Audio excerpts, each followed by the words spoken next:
कुछ समय पहले की बात है, जब असुरों और देवताओं के बीच निरंतर युद्ध हुआ करते थे। उस समय एक असुर पैदा हुआ जिसका नाम था तारकासुर। तारकासुर बचपन से ही बलशाली, बुद्धिमान और महातपस्वी था।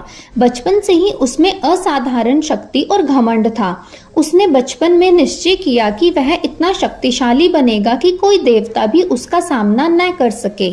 इसी वजह से तारकासुर ने कठोर तपस्या आरंभ की। वर्षों तक उसने पर्वतों, अग्नि और वर्षा के बीच में अटल रहकर ब्रह्मा जी की उपासना की।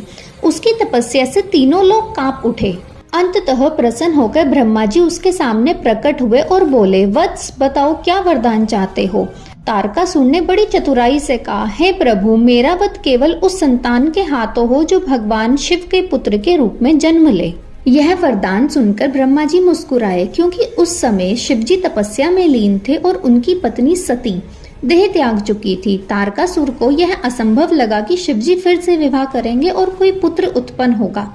वरदान पाकर तारकासुर अत्यंत अहंकारी हो गया। उसने तीनों लोकों में अपना आधिपत्य जमाना शुरू किया। देवताओं को हराकर स्वर्ग पर अधिकार कर लिया और ऋषियों की तपस्या भंग करने लगा।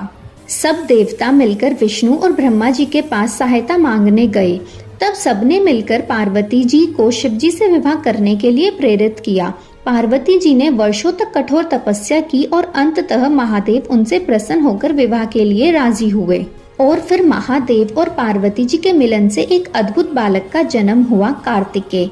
जब कार्तिकेय बड़े हो गए तो देवताओं के सेनापति बन गए और सेनापति बनते ही उन्होंने तारकासुर के विरुद्ध युद्ध छेड़ दिया। युद्ध अत्यंत भयंकर था। आकाश अस्त्र शस्त्रों की चमक से जल उठा। अंततः कार्तिकेय ने अपनी दिव्य शक्ति से तारकासुर का वध कर दिया। उसके मरते ही तीनों लोकों में शांति और संतुलन लौट आया। तारकासुर की कथा हमें यह सिखाती है कि अहंकार और अधर्म की शक्ति चाहे कितनी भी बड़ी क्यों ना हो, अंत में हमेशा धर्म और सत्य की ही जीत होती है।